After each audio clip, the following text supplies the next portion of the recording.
top 10 series of 2024. It's been a good year for series, in my personal opinion. I haven't even managed to see all. There's been so many, I haven't even seen all of them. Like, I didn't get to see One Day. I didn't get to see Mr. and Mrs. Smith. I didn't even get to see Ripley. I need to watch Ripley. Can you believe it? I haven't even seen that. I didn't even see Only Murders in the Building. All these different shows I didn't see. But I do have a top 10, and I've got a couple of honorable mentions. Most recent season of Curb Your Enthusiasm, hilarious. It's just that show, just, it never fails. It's so funny, so awkward. His ability, the main character's ability to begin the show in an absolutely fine life, and then by the end of the episode, everybody hates him or has a problem with him. It's just, what a great sort of conceit of this character, that by the end of every episode, everyone's going to hate him. Curb Your Enthusiasm's great. On my honourable mentions, Black Doves on Netflix with Keira Knightley, Ben Whishaw, so good. A real diverse sort of list of characters and actors. Strong females, gay characters, just wonderful. Day of the Jackal, that's also in my honourable mentions. I thought Day of the Jackal was great. That's Eddie Redmayne, real espionage spy, sort of hitman kind of thriller. I loved it. Like the episode where he has to finally sort of be the sniper and take out the guy that he needs to take out. Oh my god, it had me on the edge of my seat. It was so good. Don't judge me for this, but in honorable mentions, I've got to put Love Island on there. I loved Love Island last year. I thought Love Island was great. It's one of my guilty pleasures. I'm sorry, everyone's got one, but I loved it. House of Dragon, like, how good was House of Dragon? And that's on my honorable mentions. House of Dragon was amazing. Maybe not quite as good as season 1, but yeah, those are on my honorable mentions. House of Dragon season 2, Love Island, Day of the Jackal, Black Doves, Curb Your Enthusiasm. But let's get to my top 10 series of 2024.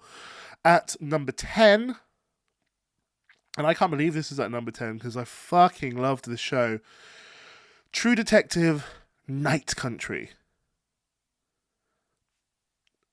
True Detective Night Country is so good.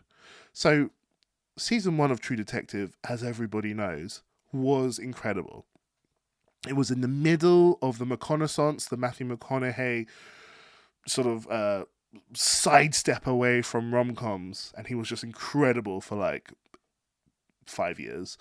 He was so good in season 1, and also it had what's his name? Had the other guy in it. Everyone knows who he is. But season 2 wasn't very good. Season 3 was alright, but nothing to write home about. And then they've come with True Detective Night Country, set in like a place in America where it's just nighttime all the time. And it has Jodie. Man, why can't I remember her name? And everyone knows who she is. I'm just going to look her up here. True Detective. It's just one of the best performances you'll ever see. And Jodie Foster. She's so good in it. Honestly, she is really, really amazing in it. And yeah, it gets so close to the supernatural, but doesn't ever quite go over the edge. But it's so close to being like, is this supernatural or not? Which I think True Detective always has, like, just one pinky toe in the sea of supernatural. And you're like, is there something magical happening here? But so good, kind of creepy, kind of scary, a great mystery. You never know what's happening. I thoroughly recommend True Detective Night Country. Watch it if you can. I think it's on Now TV. If you are in England. Maybe HBO if you're not. I don't know. At number 9, I have Squid Game Season 2. I understand it's getting kind of mixed reviews, but I thought it was great. Yes, the first 3 episodes, it takes a while to get to actually playing the games, which is what everyone wants to see. But it gives some good, important sort of background and it ups the levels, ups the stakes, and by the time you get to the games, I'm just in heaven. I'm just absolutely in heaven. I just think it's such a good idea. It's so good. And when you've got things like the Mr. Beast games on at the moment on Amazon Prime, you're just like, the things people will do for money. The things, like, you don't understand what people will do when you're in enough debt, when you have enough money troubles. The things that will get people to do is insane, and it's a great commentary on society. I just thought, what a great series, and I can't wait for the next season. At number 8, I have a little show called Baby Fucking Reindeer. Baby Reindeer that blew my mind, and that's only at 8. That blew my mind. The Richard Gadd series it's the quote unquote true story, but who knows how true it is. I think it's probably quite true, but with some, artistic sort of license taken.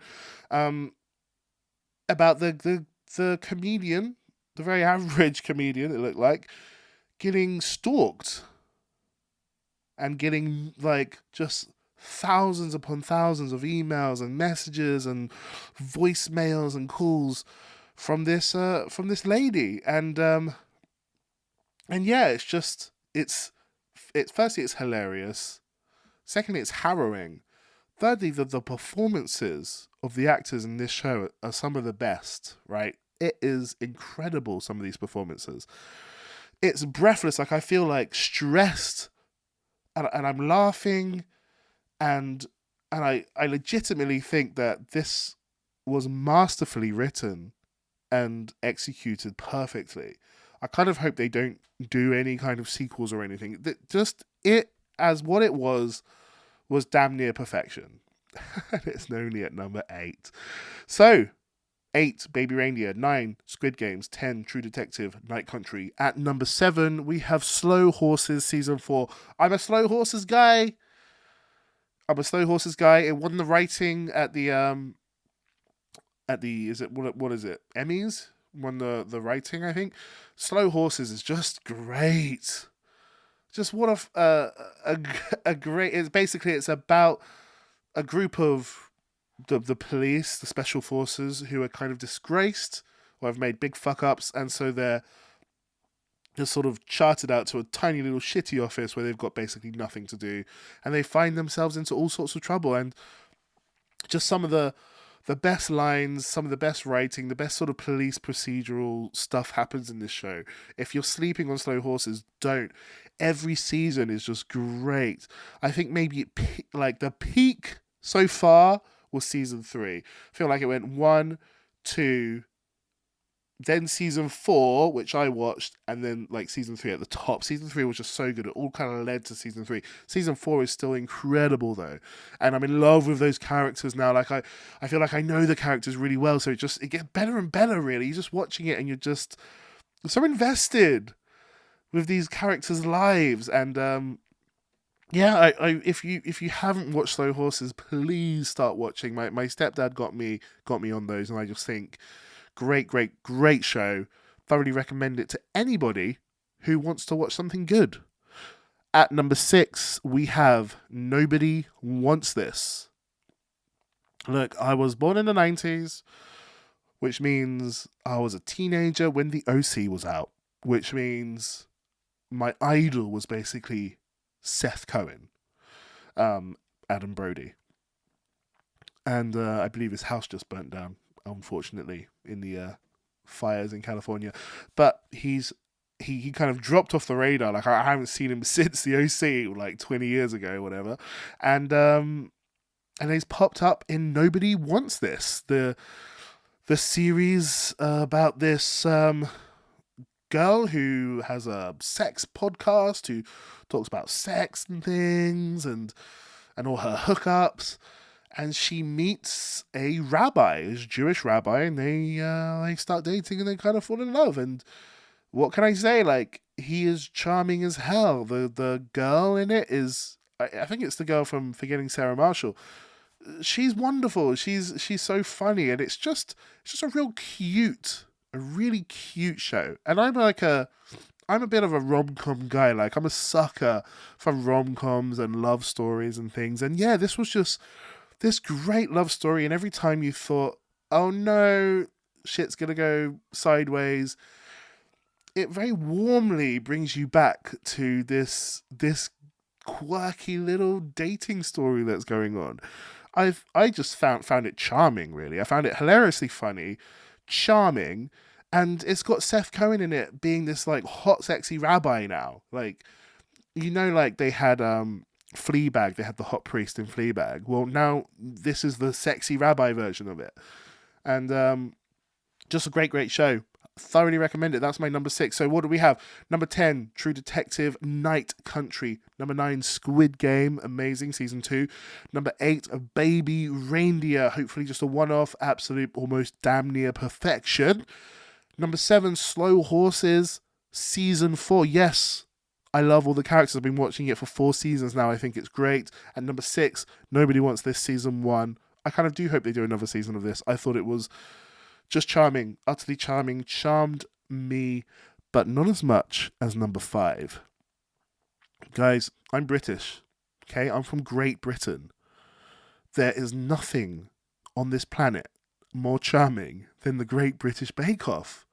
Season 1 million, I think we're on. Maybe season 1 million in 2025. I just thought, I love it. Like, what can you say that hasn't already been said? It's just, there's no, one of the things about this is there's no like cash prize at the end. They're not greedy trying to win loads of money. There's just like a trophy. That's all there is, just a trophy. So there's a real sense of just camaraderie, love for food, love for baking. There's a real sense of multicultural sort of diversity in this show that just seems to just flavor the show with so many colors and kindness and charm, and the humor is a bit shit in it, but that's sort of part of the charm as well. Like, another shit joke by Noel Fielding, and just it's just so good to watch. Like, it's not there is some drama in it, but it's not really about drama. This is really just about love of baking with your fellow human friends. And let's have Paul Hollywood come and give handshakes and taste all this stuff and give feedback and just if you want to watch something that's just going to make you warm inside, make your aura glow with goodness, it's the Great British Bake Off season 1 million and 25 or whatever I said. It's just so good. What can I say? And it just makes you want to eat and makes you want to bake. I'm so sorry I'm coughing. I think I'm sick, but it's okay. So, number 5, Great British Bake Off. So, what was my number 4? We got, of course, probably no one's going to be surprised unless they thought it was going to be my number 1, Shogun, season 1. Shogun was just head-shakingly good. Like, I just shake my head in despair, really. You just go, oh, well, I guess I can never watch a depiction of that time frame in Japan ever again, because this was the best it can be. It's the best it can be. You just shake your head, you go, okay, well, that's that then. It's done. It was just the clash of cultures, the different values they held there, the way life is valued way lower than things like honor. Like, people just willing to kill their own babies because it's like, oh no, I've brought dishonor on my family, I'll kill my son. Just a complete different set of what's important to them and a completely different culture, but it doesn't ever really judge them. Yeah, we kind of are seeing it through the eyes of the English character, the white guy who gets sort of shipwrecked there or whatever. But you're seeing it, and you're seeing the beauty of their culture. You're seeing the horror that culture can have as well. It's this political who's going to get the throne type of story as well. And I just feel like I was transported, like utterly transported to a different world. And it's the best you've ever seen that period of Japan ever depicted on screen, in my opinion. I just thought that was just fucking incredible. The acting was a revelation. A lot of amazing Asian actors. They were just wonderful. And I'm just frothing at the gams. I'm foaming at the gams to see the next season. Um, what can I say? It was just so good. So good. So thoroughly recommend that. That was my number 4. Number 3, this may be a surprise to some people. Number 3, we've got Shrinking season 2. The Jason Segel, Harrison Ford, and then a bunch of other actors. Oh, this show is it deserves way more recognition than what it's getting. It can have you crying 1 minute and then like laughing hysterically the very next minute. It's really about mending your broken self. It's about these therapists, but it's really about this one therapist whose wife died. And in season 2, we get introduced to the wife's killer. And the therapist is just trying to bring up his daughter. He was an awful dad to his daughter whilst he was grieving himself, and he's got all this guilt. And I don't know what it is about this show, but it's just being able to see people deal with their pain in irresponsible ways and responsible ways. Just seeing the way different people deal with their own depressions and deal with their own issues, their mental issues. Seeing the way that everybody deals with it and the mistakes people make and the progress people make. It's just, you watch it and you want to be a better person by the end of it. Honestly, you watch Shrinking and you go, I need to be kinder to people. I need to be kinder to myself as well. I need to understand that everybody has their own issues. Everything that's going on in people's lives, everything that's going on that's bad in my life, other people have their versions of that in their life, and I'll never know it probably. But everybody has it, and it's just, yeah, it really, really helps you heal. And God, Lord knows I've got my own healing to do. And I don't deal with negative stuff in the best ways sometimes. Bad things that have happened in my life. When my mum passed away, I was a little insane. I did some insane things. When my dad passed away, I did insane things. And yeah, it's about being gentle with yourself, being kind with yourself, but holding yourself accountable, and just a whole bunch of things that you just, by the end of it, you don't feel judged. You kind of feel a bit seen, if I'm honest with you. After you've seen the show, you feel a bit understood. And you understand that, damn, humans are complicated creatures. And it's just great. Like, honestly, like I say, I'm crying 1 minute and I'm laughing the very next minute. It's hilariously funny. And Harrison Ford, it's the best acting Harrison Ford has done since forever, probably the best acting he's ever done. He's great in it. But yeah, that's my number 3, Shrinking season 2. At number 2, we have Penguin season 1. I think season 1, it might be a mini, like a one-off series, but I think there might be another season. But Penguin had me hooked. I thought they coloured that world, the world of Penguin and Gotham and crime. It was like goddamn Godfather Part 4. You know, it was so good. The ends of the episodes had me like exhilarated. I was like, damn, I need to see the next episode. Colin Farrell's acting is just some of the best you've ever seen in a TV show. I'm not even joking. Like, his acting was amazing. Christina Milioti, or whatever her name is, the girl, the crazy girl in it. She was so good. And yes, they're heightened sort of comic book characters, but it's a realistic, real world look at this stuff. It's heartbreaking. It's complicated. These characters are really complicated. And it's just got all the fucking excitement of like a Breaking Bad. that kind of, the drug lords and the gangs and things like Sopranos, but with this sort of comic book flair on it. And I love comic book movies, and I just think this series was so good. The acting was amazing. I can't emphasize enough how much I think Colin Farrell needs to win every single award that's going.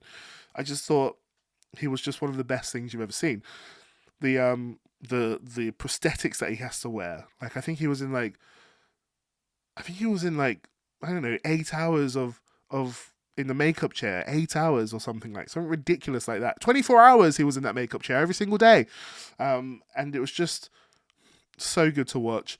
I really loved the episode where the end of it, you think, oh no, Colin Farrell's in an alleyway about to get shot. His whole plan's been found out, and then his little sidekick character is like Robin, comes crashing in with his car, and then the Penguin gets in the car, and they're like sort of saying, thank God you came back, and it's this sort of wild shaky camera, and then it just sort of cuts out, and you're just like, that was such a cool way to end the show, like this just insane sort of vehicle chase, gun shootout. I loved it. I just thought amazing, and it would have been my number one of the year if it wasn't for my number one of the year. Can you guess what it is? Probably not. It's a UK version of a show. It's a competition. It's not even a... I'm so sorry, I'm coughing. I'm just sick, guys. But yeah, it's my number one is... Before I get to my number one, I'll list my number 10. My 10 through to 2. True Detective Night Country, 10. 9, Squid Game Season 2. 8, Baby Reindeer. 7, Slow Horses. 6, Nobody Wants This. 5, Great British Bake Off. 4, Shogun.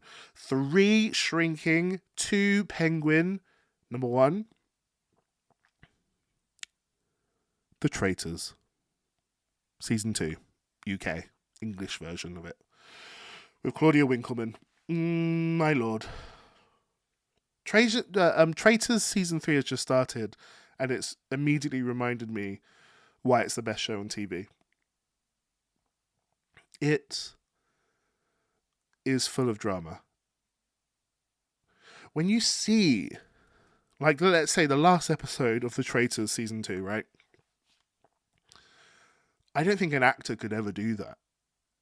The complexities of that emotion when the girl is stood across from the guy and they've created this strong bond, and we're about to find out whether or not one of them's a traitor, and the revelation that the girl has, and the emotions that she's trying to hold and keep in. It is human drama that you think, fuck, actors can't do this. This is real human drama. It's so good. The round tables when they're trying to banish who they believe to be the traitors. Having to stick up for yourself when everything you say sounds like a lie because you're suspicious. And everybody telling you're a traitor and you've got to like defend yourself, and the adrenaline and the emotion that seems to come with that, and us knowing the whole time, we know that they're just completely off track. We know that they're completely on track, and you see the real traitor like trying to like get the heat off him. It's just drama that writers can't get and that actors can't imitate. It is just it's exhilarating. It's why humans are different from animals, because of this huge range of emotions that are nuanced and interesting.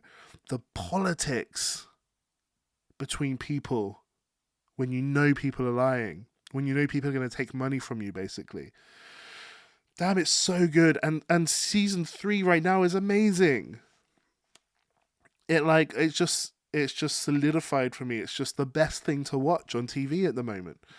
I'm sorry, but like last year, that last episode must be one of the most exhilarating TV experiences I've ever had, if I'm honest with you. the showdown of it all, the the stress of it, the money that's on the line, the friendships that are on the line, the have I fallen for a lie for the past 10 weeks?